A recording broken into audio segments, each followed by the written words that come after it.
ফিলিস্তিনে বর্বরোচিত হামলার প্রতিবাদে সাতক্ষীরায় জামাত ও শিবিরের বিক্ষোভ মিছিল ও সমাবেশ অনুষ্ঠিত হয়েছে। সাতক্ষীরা প্রতিনিধি ইব্রাহিম হোসেনের পাঠানো তথ্য ও চিত্রে থাকছে বিস্তারিত। যুদ্ধবিরতি লঙ্ঘন করে ইসরায়েল কর্তৃক বর্বরোচিত হামলার প্রতিবাদে বিক্ষোভ ও সমাবেশ করেছে বাংলাদেশ জামাত ইসলামী ছাত্র শিবির সহ এর অঙ্গ সংগঠনগুলি। গত শুক্রবার জুমার নামাজ শেষে সাতক্ষীরা জেলা শহর সহ সকল উপজেলায় বিক্ষোভ মিছিল ও সমাবেশ করে সংগঠনগুলি।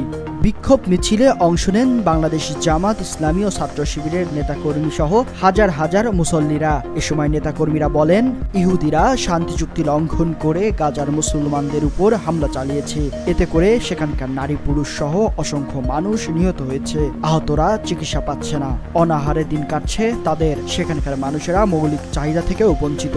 এখন পৃথিবীর মানবাধিকার সংস্থাগুলো কোথায়? বিশ্বে শান্তি প্রতিষ্ঠার জন্য জাতিসংঘ গঠন করা হয়েছে। এই বর্বর হামলার বিরুদ্ধে তারা কোনো কথা বলছে না কেন? আমরা এর জবাব চাই। তারা আরো বলেন, হামাস ইসরায়েলের মধ্যে যে শান্তি চুক্তি হয়েছে সেই শান্তি চুক্তি লঙ্ঘন করেছে ইসরায়েল। ইসরায়েল রাষ্ট্রের বিরুদ্ধে আমাদের যে ঘৃণা রয়েছে সেই ঘৃণা অব্যাহত থাকবে। আমরা ইসরায়েলের সব ধরনের পণ্য বয়কট করব। অন্যদেরকেও এই কাজে উৎসাহ দিব যাতে ইসরায়েল আর্থিকভাবে পঙ্গু হয়ে যায়। তারা দাবি করেন, সারা পৃথিবীর মুসলিমরা এক হয়ে ইসরায়েলের এই নেক্কারজনক হামলার প্রতিবাদ করা জরুরি।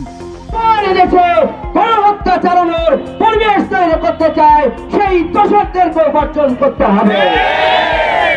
আর আমাদেরকে এদেশের মাটিতে যেন আর কখনো এই প্রতিষ্ঠা মাথা চা না দিতে পারে, তার জন্য আল্লাহ ভক্ত, রসুল ভক্ত, কোরআন প্রেমিক, দেশপ্রেমিক সকল মানুষকে ঐক্যবদ্ধ হতে হবে। বাংলাদেশের মুসলমানরা সহ সাথে করে দাও, মুসলমানদের চেতনা পয়দা করে দাও, ইমানি শক্তিকে বৃদ্ধি করে দাও রব্বুল আলামিন।